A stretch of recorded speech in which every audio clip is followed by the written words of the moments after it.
우리에게 주시는 하나님의 말씀은 구약 성경 시편 133편입니다. 구약 성경 시편 133편 1절에서 3절까지 말씀, 제가 가진 성경으로 구약 900페이지에 있습니다. 시편 133편 1절부터 3절까지 말씀 제가 봉독해 올리겠습니다. 보라, 형제가 연합하여 동거함이 어찌 그리 선하고 아름다운고, 머리에 있는 보배로운 기름이 수염 곧 아론의 수염에 흘러서 그의 옷깃까지 내림 같고, 헐몬의 이슬이 시온의 산들의 내림 같도다. 거기서 여호와께서 복을 명령하셨나니 곧 영생이로다. 아멘. 여러분은 요즘 어떤 꿈과 소원을 가지고 살아가십니까?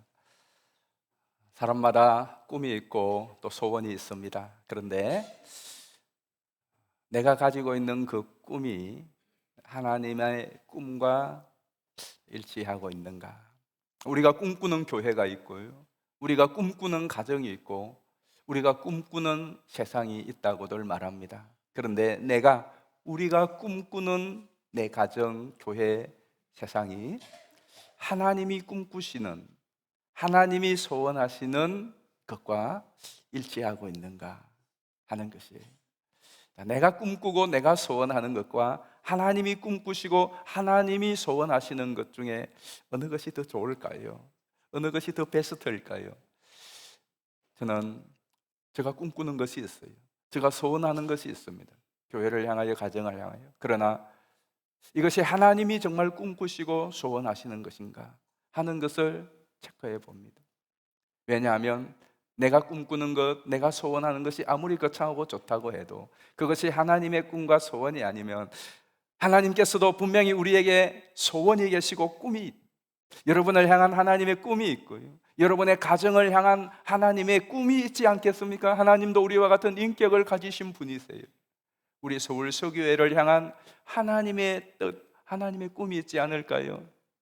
그러면 하나님의 꿈과 내 꿈, 하나님의 꿈이 더 좋은 것이죠. 그리고 내 꿈은 이루어지지 않을지 몰라도 하나님의 꿈은, 하나님의 소원은 어떤 모양, 어떤 통로를 통하여서든지 반드시 이루어지는 줄 믿습니다. 이런 그 하나님의 꿈이 무엇일까요? 여러분을 향한, 세상을 향한 하나님의 꿈이 무엇일까요? 성경 전체를 다 통합하여서 엑기스를 만들어 보면요, 하나님의 꿈은 연합하는 거예요. 그리고 동거하는 것이고요, 영생하는 것이에요. 누가? 여러분이, 하나님의 택하신 백성들이, 하나님의 자녀들이 연합하고 그리고 동거하고, 그것이 계속되는 것이 영생이에요. 그런데 우리는 저 첫 단추부터가 참 잘 안 됩니다. 연합하는 것이 정말 쉽지 않습니다. 가정도 그렇고 교회도 그렇고 공동체도 그렇고 이 연합하는 것이 정말 어려워요. 고슴도치 딜레마라는 거 들어보셨어요? 심리학에서 나온 단어인데요, 고슴도치 아시죠? 고슴도치 딜레마, 이 이야기가 나온 것이 쇼펜하우어 철학자, 유명한 철학자 쇼펜하우어가 그의 책에서 인간의 관계를 우화적으로 표현한 그런 내용인데요, 고슴도치 두 마리가 있었어요. 어느 추운 겨울밤에 몸을 녹이기 위하여서 이 고슴도치 두 마리가 서로 온몸을 녹이려고 다가가요. 그런데 가시 때문에 가까이 가면은 찔려요. 아프니까 또 떨어져요. 그러면 추워서 얼어 죽을 것 같아요. 그래서 이 온몸을 녹이기 위하여 또 서로에게 다가가요. 그러면 또 가시 때문에 찔려요. 그렇게 수백 번을 밤에 떨어졌다가 붙었다가 떨어졌다가 붙었다가를 하다가 어느 순간 적절한 거리를 유지하고 체온을 나눌 수 있는 지점을 발견하는 거예요. 이것을 심리학적으로는 고슴도치 딜레마라고 그래요. 인간의 관계의 어려움을 정말 잘 대변해 주는 그런 우화지 않습니까? 우리도 외롭고 또 쓸쓸하고 또 추워서 공동체 안으로 들어가요. 그래서 좀 친해지고 가까이 하다 보면 알게 모르게 찔리고 또 찌르기도 하고 또 아픔을 경험합니다. 그래서 그냥 적절한 거리를 둡니다. 그래서 이런 말이 있죠. 사람은 멀리서 봐야 아름답다. 여러분들이 다 아름답습니다. 특히 뒤에 계시는 분들은 더 아름다워. 사람은 멀리서 봐야 아름답지 가까이서 보면 그렇습니다. 실제로 그렇죠. 화장하고 화면으로 보는 건 너무 멋있는데 맨 얼굴로 새벽기도 때에 가까이서 보면, 엘리베이터에서 새벽기도 때 만나면 제일 우리 여자분들이 당황하지. 그런데 몰라서 그래요. 프랑스의 유명한 화가 푸생이 그런 말을 했죠. 좋은 작품은 가까이서 오래 두고 봐야 한다. 그렇습니다. 진짜 좋은 작품은 가까이서 오래 계속 두고 봐야 진짜 좋은 작품의 묘미를 알 수 있는 거예요. 인간이 그렇습니다. 사람이 얼마나 하나님이 만드신 훌륭한 작품입니까? 가정이 하나님이 창조하신 얼마나 훌륭한 공동체입니까? 교회는 예수님이 피로 값주고 세운 이 세상에 둘도 없는 최고의 공동체입니다. 그런데 이 교회 가정이, 사람이 정말 좋구나 하는 것은 멀리서 봐서 몰라요. 가까이서 찔리고 찌르는 그 가운데서도 와, 그래서 교회는 정말 좋구나, 가정이 좋구나, 그래도 사람이 최고야, 강아지가 최고가 아니야, 그 결론이 나오는 거예요. 우리가 리딩 지저스 바이블 이제 20주차 시편 제 5권을 지난주에 읽었습니다. 105편부터 150편까지가 5권인데 우리는 110편부터 읽었어요.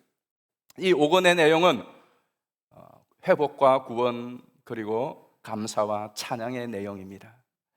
이 시편의 구조를, 전체적인 흐름을 보면 이 흐름은 여러분 꼭 기억하시기를 바라요. 처음에 단식에서 시작해요. 그리고 전환점이 있고요. 마지막은 찬양으로 마쳐요. 우리의 인생의 여정 그렇지 않습니까? 다 울면서 태어났어요. 여러분 가운데 웃으면서 태어나신 분 계세요? 우리 다 울면서 태어납니다. 아마 우리 예수님께서도 마리아로부터 태어날 때에 울면서 태어나셨을 것이 분명합니다. 울면서 태어나요. 그리고 많이 울고 탄식하면서 지내요. 그러다가 어떤 전환점에 와서 또 기쁨이 있고 찬양이 있어요. 그런데 이것이 반복되다가 여러분의 인생의 마지막도 울면서 탄식하며 죽는 사람들이 있습니다. 수많은 사람들이 인생의 마지막에 울면서 탄식하며 죽습니다. 그리고 장송곡을 부릅니다. 그러나 성도는 과정이 어떠했든지 간에 마지막을 찬송하며 기쁨으로 영광 중에 호흡을 거두는 존재가 성도인 것입니다. 전 여기 계신 여러분 모두가 한 분도 빠짐없이 우리 인생의 여정 앞으로 어떻게 끝날지 몰라요. 그러나 그 마지막 끝이 찬양으로 끝나게 되기를 주의 이름으로 축복합니다. 예배의 성령으로 끝나는 것처럼 여러분의 인생도 성령으로 찬양으로 끝날 수 있기를 주의 이름으로 축복합니다. 그래서 여러분의 인생에는 아직까지 최고의 날은 오지 않았습니다. 여러분 인생의 최고의 날이 언제일까요? 내 인생의 마지막 호흡이 떨어지는 날이 최고의 날입니다. 왜? 그때가 찬양을, 최고의 찬양으로 내 인생 호흡이 끝나는 날, 그리고 그것이 영원토록 거하는 것, 그것이 영생이에요. 우리가 읽은 본문은 바로 이 찬양의 어떻게 보면 절정이라고 할 수가 있겠습니다. 시편 133편은 시편 120편부터 134편까지 이 15장은 성전에 올라가는 노래입니다. 이스라엘 백성들이 유월절, 초막절, 또 맥주절, 이러한 절기 때에 각지에 흩어져 있던 이스라엘 백성들이 예루살렘으로 하나님을 예배하기 위해서 원근각지에서 다 모입니다. 성전으로 모여오는 저 멀리 북쪽에 있는 사람들은 3일씩 이렇게 걸어서 오기도 하고, 그렇게 오는 동안에 부르도록 편집된 노래가 바로 시편 120편에서 134편입니다. 그래서 표제에 의해 보면 성전에 올라가는 노래가 있어요. 여러분들도 오늘 원근각지에서 오셨습니다. 어떤 분은 2시간, 어떤 분은 1시간 반, 어떤 분은 가까이서 오시기도 하지만은 오시면서 뭐 하고 오세요? 어떤 분은 차 안에서 찬송하며 오시는 분 계세요. 하나님 앞에 찬송하며 성전으로 올라가는 노래인데, 그렇게 120편부터 찬양을 하면서 올라가요. 사실 120편은 단식으로 시작이 됩니다. 그렇게 와서 오늘 134편은 이제 드디어 원근각지의 성도들이 다 모여서 하나님께 찬양하는 내용이에요. 찬양하기 위하여, 예배하기 위해서 원근각지에서 와서 이제 드디어 다 모여서 하나님께 찬양하는 내용이 바로 133편인 것입니다. 233편은 다시 한번 보실까요? 1절부터 3절까지 보시겠습니다. 보라, 형제가 연합하여 동거함이 어찌 그리 선하고 아름다운고. 자, 얼마나 선하고 아름다운지를 말하는 것이 이제 2절 3절이에요. 머리에 있는 보배로운 기름이 수염 곧 아론의 수염에 흘러서 그의 옷깃까지 내림 같고 헐몬의 이슬이 시온의 산들에 내림 같도다. 거기서 여호와께서 복을 명령하셨나니 곧 영생이로다. 아멘. 이 말씀의 내용은요, 이보다 더 선하고 좋고 또 기쁜 것은 없다는 거예요.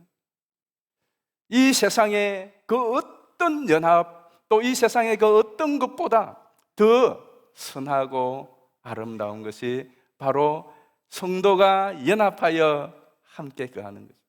그래서 마지막은 이렇게 끝나죠. 거기서 여호와께서 복을 명하셨나니 뭐라고요? 곧 영생이로다. 영생이 뭐예요?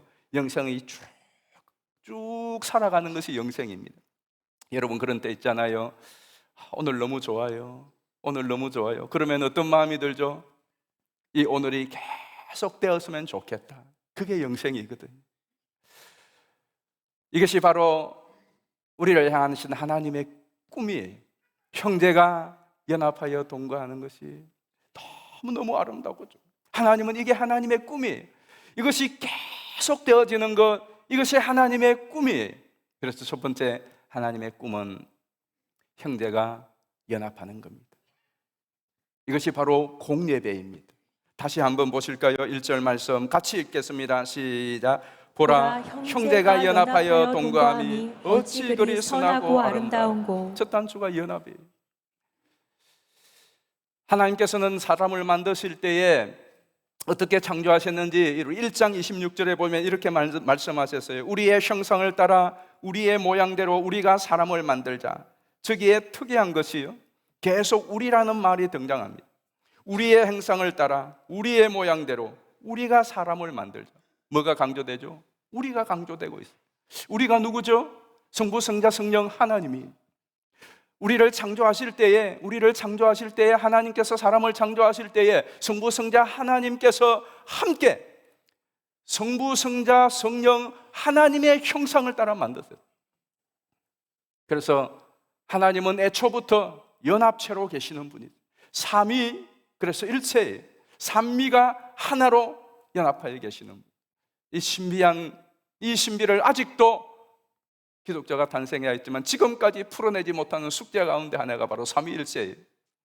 어쨌든 하나님 자체가, 존재 자체가 삼위로 그러나 하나로 되시는 분이 하나님이세요. 그래서 하나님께서 하나님의 형상을 당한 사람을 만드실 때에 사람을 한 사람으로 만들지 않았어요. 함께 하도록 만들었어요. 창세기 2장에 보면 하나님께서 뭐라고 말씀하시느냐, 사람에게 좋지 못한 것이 무엇이죠? 2절 한번 18절 읽어보실까요?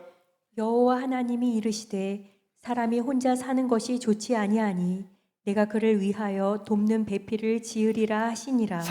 하나님이 보실 때에 좋지 않은 것이 있어요. 그것이 뭐냐? 사람이 홀로 사는 것이, 혼자 있는 것. 자, 여러분, 아담을 얼마나 하나님이 멋진 사람으로 만들었을까요? 하나님이 친히 흙으로 빚어 만들었어요. 하나님께서 친히 만드신 그 아담이 얼마나 멋진 훈남이었겠습니까? 그런데 그렇게 하나님이 만드신 멋진 아담, 하나님 보실 때 좋지 않다고 그래요. 왜 좋지 않은 걸까요? 그 사람 자체, 존재 자체가 좋지 않은 것이 아니라 홀로 있는 것이 좋지 않다는 거예요. 그래서 하나님께서 돕는 배필을 위하여 사람을 만드셨어요. 또 한 사람을 만드셨어요. 왜? 둘이 같이 있도록만 만든 것이 아니에요. 이를 통하여 번성하고 생육하도록. 그래서 그 번성한 생육한 온 존재가 한 덩어리가 되고 하나가 되도록 하나님이 하신 거예요. 그래서 여러분, 우리들도 언제 여러분 진짜 행복합니까? 여러분의 인생에 지나온 날들을 쭉 살펴보면은 언제가 가장 행복했습니까? 많은 행복의 요인이 있었지만은요, 자녀 때문에, 배우자 때문에, 친구 때문에, 사람 때문에 행복한 것이 제일 큰 행복이었습니다. 언제죠? 함께 있을 때. 함께 여행하고, 함께 기도하고, 함께 봉사하고, 함께 하는 그 사람 때문에 행복했던 행복이 가장 큰 행복이었어요. 사람은 하나님이 원래 함께 함으로 누리는 그 행복, 함께함으로 누리는 그 행복을 보시는 하나님의 꿈이 있었습니다. 그런데 왜 이 부부가, 왜 화목하고 행복해야 될 가정이, 믿음의 공동체가 깨어지는 것입니까? 바로 사탄 때문에 그렇습니다. 사탄 마귀가 시험을 하고 하나님과 사람 사이를 갈라놓고, 그리고 사람과 사람 사이를 갈라놓았습니다. 사탄은 히브리적인 언어예요. 그 히브리적인 언어를 헬라적인 언어로 바꾼 것이 마귀입니다. 그런데 이 마귀라고 하는 헬라어가 디아볼로스입니다.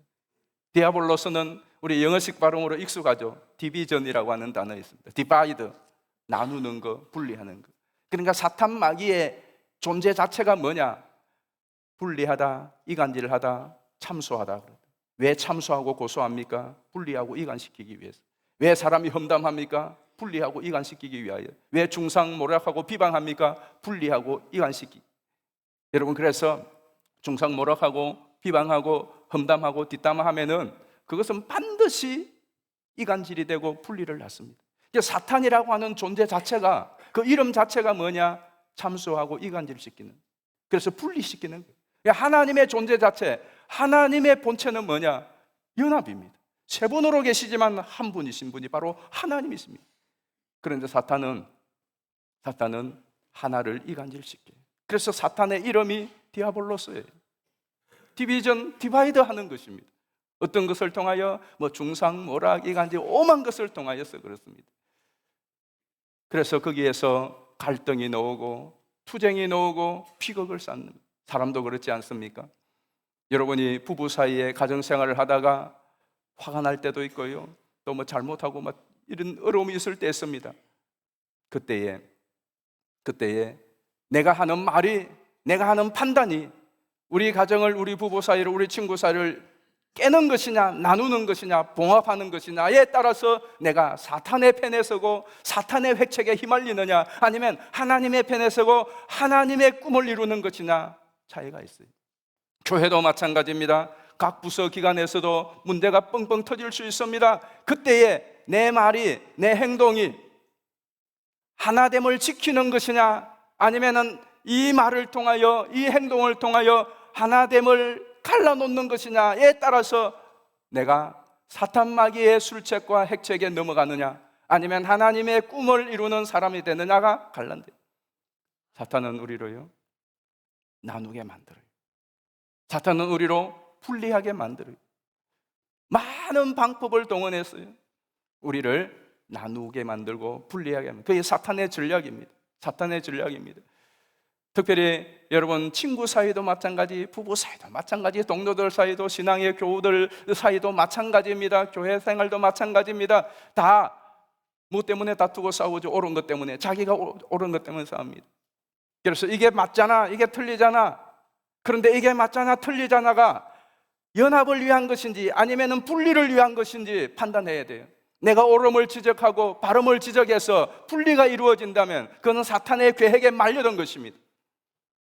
차라리 내가 입 다물자, 내가 다 덮어쓰자, 내가 다 억울함을 감수하자. 그래서 우리 가정이, 우리 교회가, 우리 친구 사이가 연합이 된다면 그건 하나님의 꿈이에요. 그러나 분명히 그건 사실을 밝혀야 돼, 진리를 밝혀야 돼. 그런데 진리를 밝혀서 그것 때문에 나눔이 있고 분쟁이 있다면 사탄의 계획의 전략에 내가 휘말려든 겁니다. 예수님 보십시오. 예수님이 어떻게 하나님과 우리 사이를 화목케 하셨죠? 예수님이 어떻게 사람과 사이, 민족과 민족 사이를 화목하게 하셨죠? 모든 것을 예수님이 뒤집어 썼습니다. 모든 것을 예수님이 뒤집어 써서 억울하게 죽으셨습니다. 그것을 통하여 예수님께서는 하나님과 우리 사이를 화목케 하셨어요. 그리고 민족과 민족 사이도 화목하게 했습니다. 실제로 여러분, 부부 사이에 한참 다투다가 언제 풀어집니까? 끝까지 잘잘못을 따지자. 그러면은 나중에는 파경입니다. 잘잘못을 밝히고 내가 이겼는데 결과는 파경입니다. 그러나 내가 그냥 잘못했어, 내가 잘못하지 않았어요.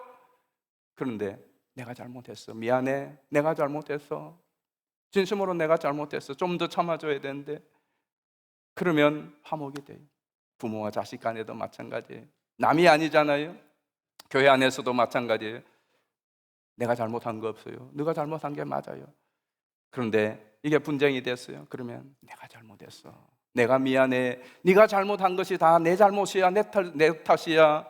그러면 어떻게 될까요? 화목이 이루어져요. 화목이 이루어져요. 이것이 하나님이 원하시는 거예요. 이것이 하나님의 꿈이에요. 그래서 예수님을 이 땅에 보내셨어요. 예수님이 당신의 잘남으로, 당신의 능력으로, 당신의 기적으로, 죽은 자를 살리는 그 능력으로 우리를 구원하지 않았어요. 하나님과 우리 사이를 화목케 하지 않았어요. 반대예요. 우리의 모든 잘못을 예수님이 다 뒤집어 쓰시고 예수님께서는 죽으심으로 하나님과 우리 사이를 화목시켰어요. 그리고 에베소서에는 이렇게 하나님과 우리 사이를 화목시켰고 먼 데 있는 자들과 가까운 데 있는 자들을 십자가로 화목케 하셨다. 우리가 그 십자가 붙들면 화목할 수 있어요. 그래서 실제로 보십시오. 사탄이 갈라놓은 인생 끝까지 이것이 하나 되지 못해요. 그래서 예수님이 오셨어요. 자, 예수님이 이 땅에 오셨을 때 이름이 무엇이죠? 임마누엘입니다. 임마누엘이 무엇입니까? 하나님과 우리가 연합되었다는 거예요. 하나님이 우리와 함께 하신다는 겁니다. 그런데 어떻게? 그게 바로 십자가예요. 십자가. 그리고 성령님께서는 우리로 그것을 깨달아 알고 믿게 함으로 하나 되게 하셨어요. 저와 여러분은 예수 십자가 안에서, 예수님 안에서 성령으로 하나 된 존재인 줄 믿습니다. 하나 된 우리 서울서의 지체인 줄 믿습니다. 그러면 그 하나 된 사람에게 성경이 명하고 있는 것이 무엇입니까? 에베소서 4장에 성령이 하나 되게 하신 것을 다 같이, 아시는 분만 다 같이, 성령이 하나 되게 하신 것을 힘써 지키라. 맞아요. 우리 장로님들이 확실히 성경 실력이 뛰어났습니다. 장로님답습니다. 제가 이제 앞에 성령으로 하나 된 것을 하면 여러분들 모두가 그 다음을 큰 소리를 읽겠습니다. 성령으로 하나 되게 하신 것을, 아멘. 그냥 지키는 게 아니에요. 어떻게 지키라고요? 왜 힘써 지키라고 할까요? 잘 안 되니까. 잘 안 되니까. 그런데 문제는 우리는 힘이 드니까 포기해버려요. 힘들죠? 하나됨을 지킨다는 거 힘듭니다. 참는 거 힘듭니다. 억울한 거 당하는 거 힘듭니다. 내가 희생하는 거 힘듭니다. 내가 대신 죽으라고 죽어도 못한다고 곡소리가 나옵니다. 그러나 우리는 예수 안에서 십자가로 성령으로 할 수가 있는 유일한 희망이 여기에 있다고요. 그래서 힘을 쓰라고요. 우리가 힘을 쓰면 연합을 지키기 위해 힘써야지. 내가 이대를 다물어야지. 내가 알고 있어. 그러나 이거 한마디 하면은 깨져. 내가 참아야지. 힘을 쓰는 거예요. 그러다 보면 어느 날 성령님이 우리에게 힘을 더하여 주시는 줄 믿습니다. 이 하나님의 힘을 경험해야 돼요. 이 하나님의 힘을. 세상을 보십시오. 다 각자 도생으로 살아가려고. 집에서도 이제는 나 홀로가 40%가 넘었어요. 왜? 힘드니까 그런 거죠. 힘드니까. 홀로 사는 그 마음 속에도 연합했으면 하는 마음이 있어요. 함께 했으면 하는 마음이 있어요. 그런데 함께 해보니까 힘들더라 이거예요. 그래 차라리 혼자 사는 게 나은 거죠. 그럼에도 한 구석에서는 정말로 뜻 맞는 사람이 있으면 좋겠다 하는 염원이 우리에게 있는 거예요. 근데 그것이 어떻게 가능할까요? 세상에서는 안 돼요. 오직 예수 안에서 가능한 거예요.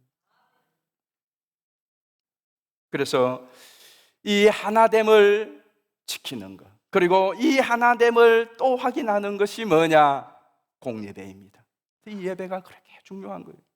이스라엘 백성들이 절기 때마다 모이는 것은 우리가 한민족이라고 하는 것, 또 그렇게 모여서 예배함으로 또 흩어지지만은 흩어짐 속에서도 하나됨을 지키는 거예요. 우리도 마찬가지예요. 주일 이렇게 모이는 공예배가 왜 중요합니까? 이것은 우리가 한 백성이요, 한 하나님의 자녀요, 형제의 자매라는 것을 증거하는 것입니다. 그리고 이것을 통하여 또 하나됨을 세상 속에서 지켜나가는 것이에요. 그래서 교회가 생긴 이후로 이 공예배를 너무너무 중요하게 여겼습니다. 지금도 북한에서, 중국에서, 무슬림 지역인 저 중동 지역에서 생명의 위협을 받으면서도 그냥 각자 힘들고 어려우니까 예배하다가 아니라 어떻게 하든지 모여서 총살을 당하며 그 모인 집단의 불질름을 당하며, 우리나라도 공산치하 때에 그리고 일제시대 때에 6.25가 끝나고 난 후에 그런 일들이 많이 있었지 않습니까? 얼마나 많은 교회들이 예배를 드리는 현장에서 우리 땅에도 불탔습니다.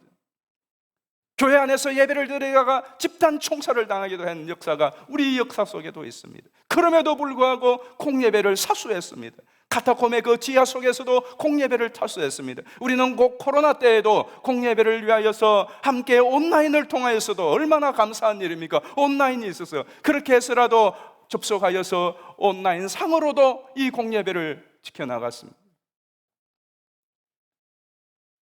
이 공예배가 정말 하나님께서 우리를 향한 꿈이에요. 그래서 성전에 올라가는 노래, 성전에 올라가는 노래를 이렇게 정의할 수 있겠습니다. 이것은 한번 읽어봤으면 좋겠어요. 성전에 올라가는 노래, 시작. 흩어져 있던 백성들이 예루살렘으로 모여 함께 예배하며 신앙 공동체로서의 정체성을 회복하는 과정. 그렇습니다. 우리가 함께 모여서 이 예배 드리는 것을 통하여 우리의 정체성을 확인하고 또 이 정체성을 회복하여서 살아가는 것. 그렇게 하기 위하여서 여러분이 이 공예배를 좀 잘 들으시기를 바라요. 공예배를 지키는 것이 여러분의 신앙을 지키고 공동체를 지키는 거예요. 그래서 오늘 여러분에게 유의물을 하나 나눠드렸어요. 오늘 이거 다 꺼내 보시기를 바라요. 예배의 에티켓이 있어요. 여러분, 우리가 어떻게 하면 함께 모여서 하나님이 원하시는 참된 예배를 드릴 수 있을까? 요거 실천하면 돼요. 요거 실천하면. 자, 한번 제가 앞에 굵은 글씨를 읽으면 여러분은 작은 글씨를 읽겠습니다. 예배 준비.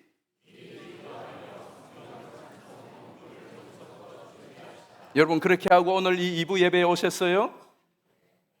그래야 돼요. 준비가 굉장히 중요합니다. 예배 시간.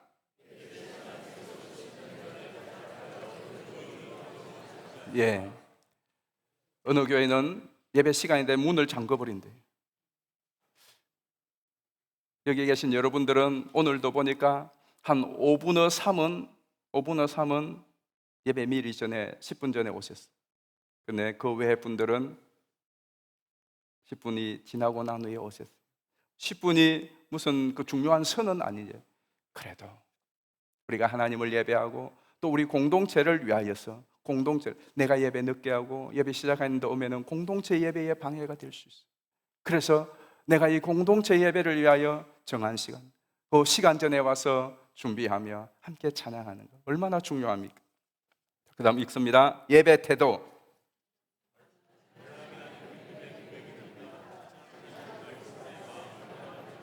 예, 우리가 이거 읽을 때에도 그냥 이렇게 뚝뚝 넣으면은 좀 그렇잖아요. 다시 한번 읽겠습니다. 예배 태도.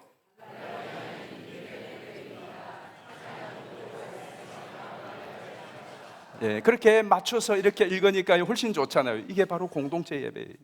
그래서 여러분들이 찬양할 때에, 기도할 때에, 또 말씀을 들을 때도요, 함께 힘을 다하여 맞추어 찬양 한쪽에서는 열심히 하는데 나는 찬양 안 하고 찬양 시간 딴 거 하고 있으면 옆에 있는 사람이 내 때문에 예배에 지장을 받아요.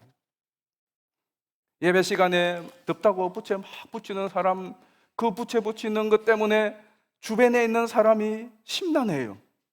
그 예배를 방해하는 거예요. 그러니까 내 예배 태도가 나와 하나님과의 관계만이 아니라 우리 함께 예배드리는 주변의 사람들에게 좋지 못한 영향을 끼치느냐 아니면 좋은 영향을 끼치느냐 하는 거예요. 저는 여러분이 서로에게 좋은 영향을 끼치는 예배자가 되기를 축복합니다. 졸고 있다든가 그러면 옆에서 깨워주세요. 저도 예배 시간에 졸아봤거든요.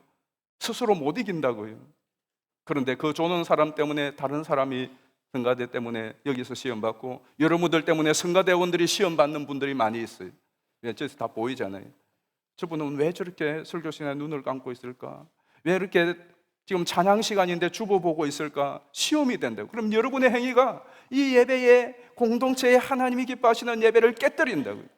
그래서 여러분 서로가 예배의 태도가 정말 서로 하나님께 드리는 예배, 여러분 개인 예배야 뭐 파자마 입고 예배 드릴 수도 있겠죠.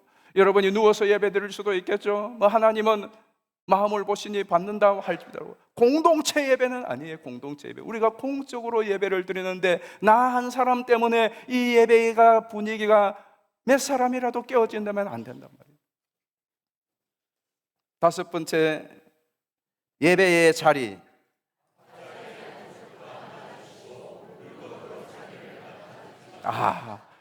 이런 일이 있을까? 교회에 근데 있다 이거예요. 여러분, 예배의 자리는 중요합니다. 그래서 어떤 분들은 예배 순서를 맡은 분들은 지정석이 있어요. 왜? 예배를 위해서 그래요. 예배를 위해서. 그러나 예배 순서를 담당하지 않는 분들은 예배의 자리가 어디에 있어요? 집사님 자리, 그 자리가 집사님 자리예요? 아니에요. 저기에 누가 앉으면은 비켜주세요. 여기 내 자리입니다. 그럴 수 있는 권리와 자격이 없어요. 근데 어떤 교회는 그런 분들이 있다고 그래요. 실제로 그 자리에 어떤 새신자분이 와서 앉았어요. 그러니까 와서 여기 내 자리인데 이렇게 비켜세요. 여러분, 그 사람은 도대체 무슨 정신을 가지고 그 말을 하는 거예요? 그게 어째서 자기 자리냐고요. 어째서 자기 자리냐? 여러분이 앉는 그 자리가 여러분의 자리예요? 아니에요. 누구나 앉을 수 있단 말이에요. 그래서 저도 예배 순서를 맞지 않고 설교하지 않고 뭐 강사가 온다든 그러지 않으면은 어떤 데 저 자리에 안 앉아요. 주일 오후 예배 때는 돌아다니면서 앉습니다. 저도 저 자리에 누구나 앉아도 상관없어요. 그러나 설교할 때는 비워주세요. 우리 장로님들 자리에 다른 분이 앉을 수도 있습니다. 그런데 장로님 왔는데 제 자리에 앉아 있어요. 그러면 장로님들 그냥 가만 놔두세요. 그냥 그 옆에 앉든지 빈자리가 없으면 그 옆에 앉으세요. 나중에 눈치 보고 여기 저분들이 앉네, 그럴 수 있을 거예요. 그런데 굉장히 고마울 거예요. 그분은. 여러분 마찬가지예요. 여러분이 앉는 자리에 어느 날 딴 사람이 앉았어요. 그러면 여기 내 자리인데요, 좀 비켜주세요. 그러지 말고 내비두세요. 그리고 저 자리에 또 그 다음 주도 또 앉아서 그러면 여러분이 더 빨리 와서 앉으시면 되잖아요. 그렇죠? 그리고 어느 날 그 사람이 교회를 다니자 깨달을 거예요. 저분이 늘상 앉아왔던 자리에 내가 앉았는데 저분이 나를 배려해 줬구나. 너무 감사하구나. 그게 교회여야 돼요. 근데 막 자기 자리 맡아놓고 이 자리는 내 자리야, 여러분, 그러면 안 돼요. 누가 앉든지 내가 좋은 자리에 앉고 싶으면 더 일찍 오면 되잖아요. 여기 뭐 티켓 주고 표 주고 헌금만 해야 되고 자리 맡은 거예요? 아니라고요.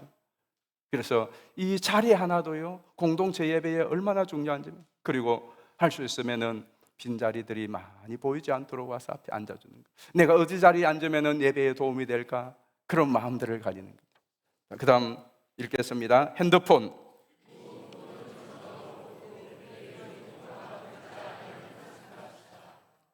배려.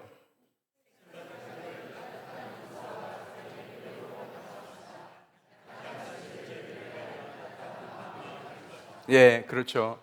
우리 교회에 처음 왔을 때 휠체어에 오신 분들이 있어요. 저 뒷좌석은 휠체어 존을 제일 뒤에 만들었어요.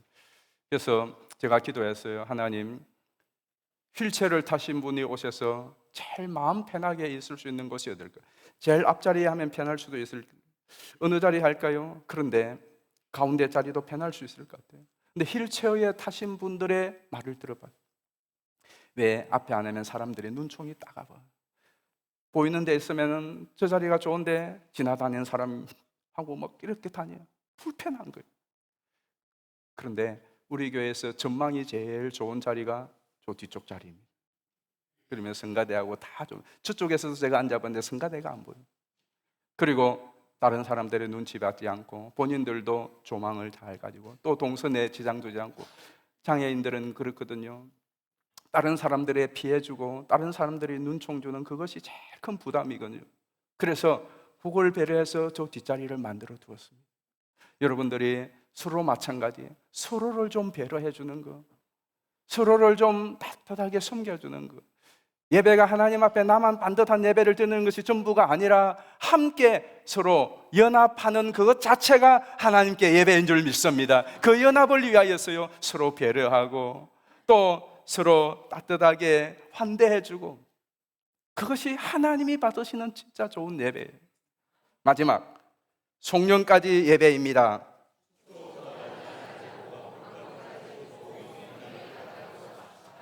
맞아요.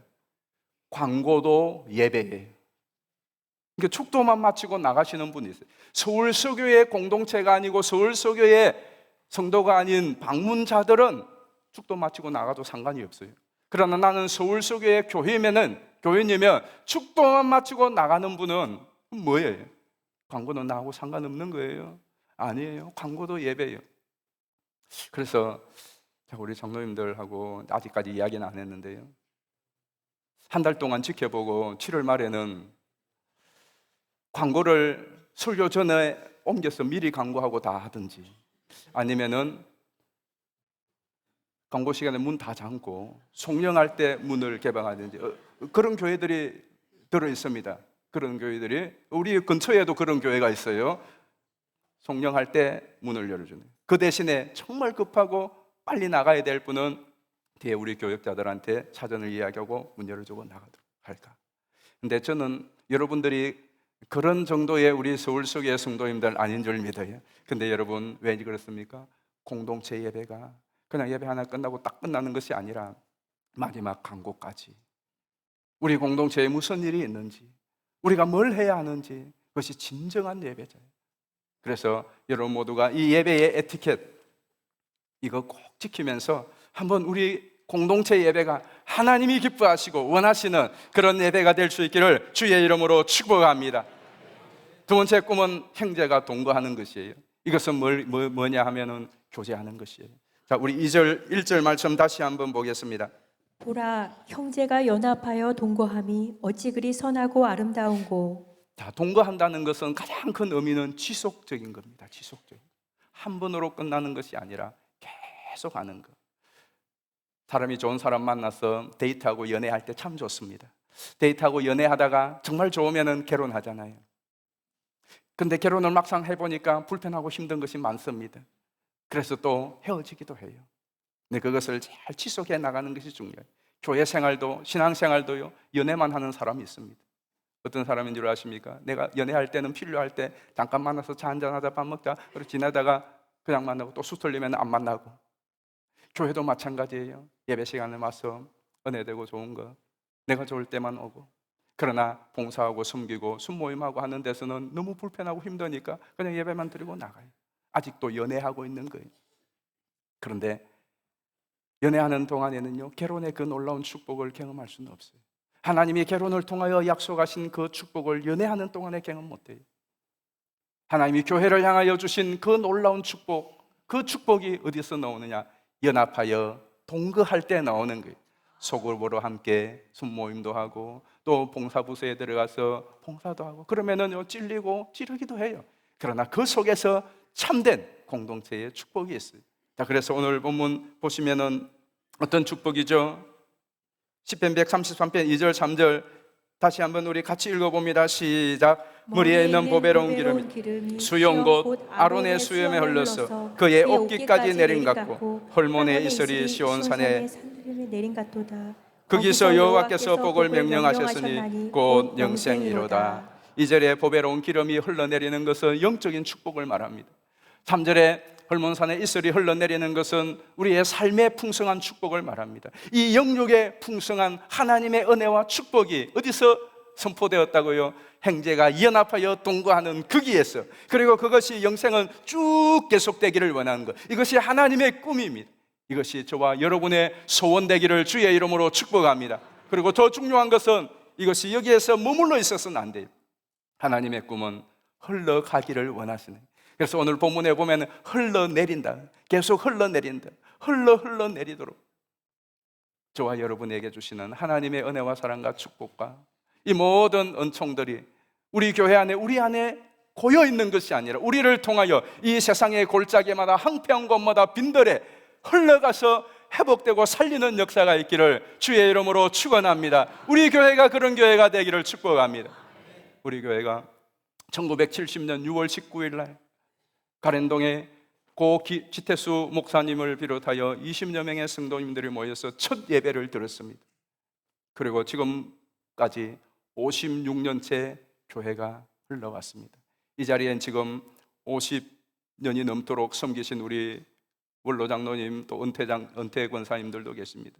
어떤 분들은 50년, 지금 57년, 53년, 그리고 45년, 40년, 30년을 교회에서 섬기며 지금까지 신앙생활 하시는 분들 많이 계세요. 여러분, 우리 그분들의 수고와 헌신과 기도를, 섬김을 잊지 말아야 됩니다.